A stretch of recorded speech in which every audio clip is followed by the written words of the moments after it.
ଜଗା, ଆଜି ଭାରି ଏକା ଏକା ଲାଗୁଛି ରେ। ସମସ୍ତେ କୁହନ୍ତି ତୁ ସବୁଠି ଅଛୁ, ସମସ୍ତଙ୍କ କଥା ବୁଝୁଛୁ, କିନ୍ତୁ ମୋ ଏକାପଣ ଦୂର କରିବାକୁ କାହିଁ କେବେ ହେଲେ ତ ମୋ ପାଖକୁ ଆସୁନୁ। ମୁଁ ଭାଙ୍ଗି ପଡ଼ି କାନ୍ଦୁଥିବା ବେଳେ କେବେ ତ ଆସି ମୋ ଲୁହ ପୋଛି ଦଉନୁ। ଜୀବନର ଦୌଡ଼ ପ୍ରତିଯୋଗିତାରେ ଧାଇଁ ଧାଇଁ ଥକି ଗଲିଣି ରେ। ଯୁଆଡ଼େ ଯାଉଛି ସମସ୍ତେ ସ୍ୱାର୍ଥପର ପରି ଲାଗୁଛନ୍ତି।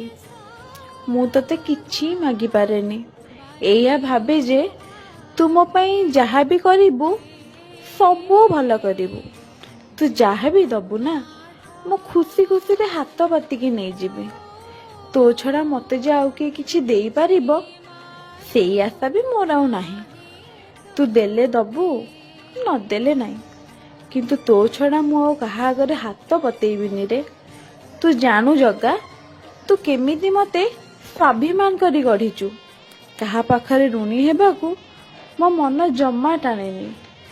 ତେବେ ଯାହା କରିବୁ ତୁ ହିଁ କରିବୁ। ଜୟ ଜଗନ୍ନାଥ।